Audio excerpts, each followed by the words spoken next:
Hi, welcome to Make It Funny, where I take your suggestions and I make them funny.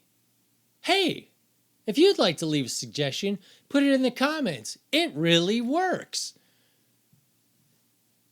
As our next person, words, blah. Our next suggestion comes from somebody at insert call sign whose suggestion was hair saloon. Now, I'm guessing that was a typo, so I'm going to go with hair salon. Although a hair saloon would be pretty fun.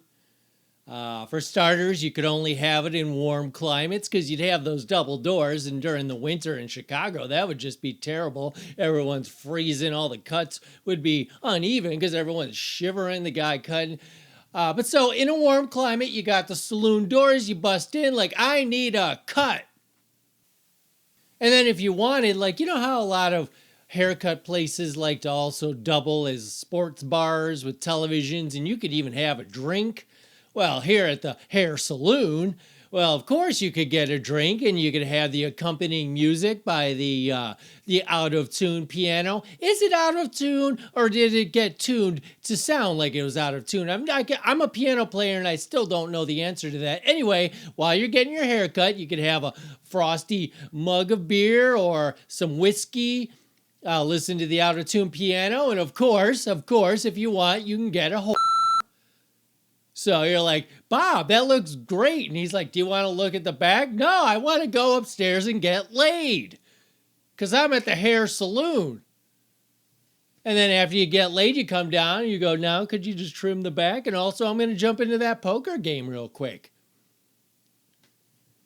You know, instead of like supercuts where you see a bunch of dudes hanging out on their phones, here at the hair saloon, a bunch of dudes waiting for a haircut could also play a little poker. And yeah, sometimes there's a shooting.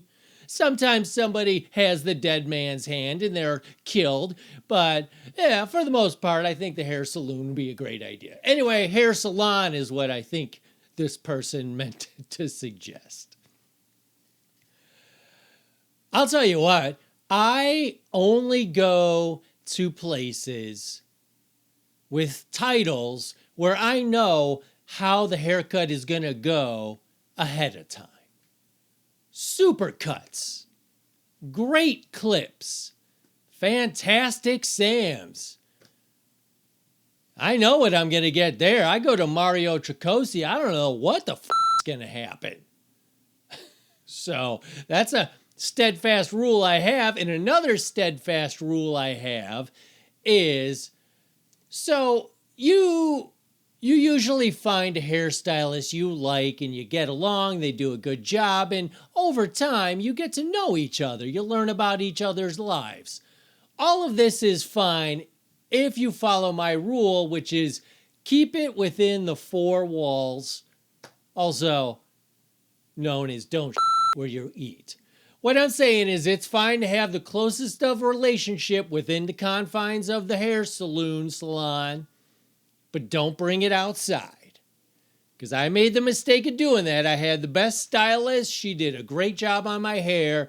And then we started to have there was a relationship that was happening outside, which was a bad idea.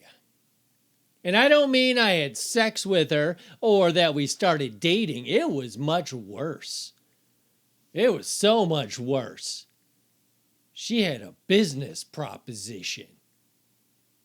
I remember she had me go to a restaurant to meet her outside those walls, and she never even showed up.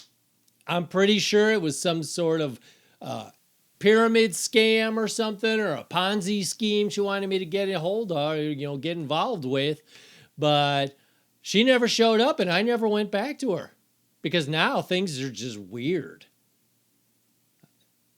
And, I lost a good stylist and my hair has looked terrible ever since.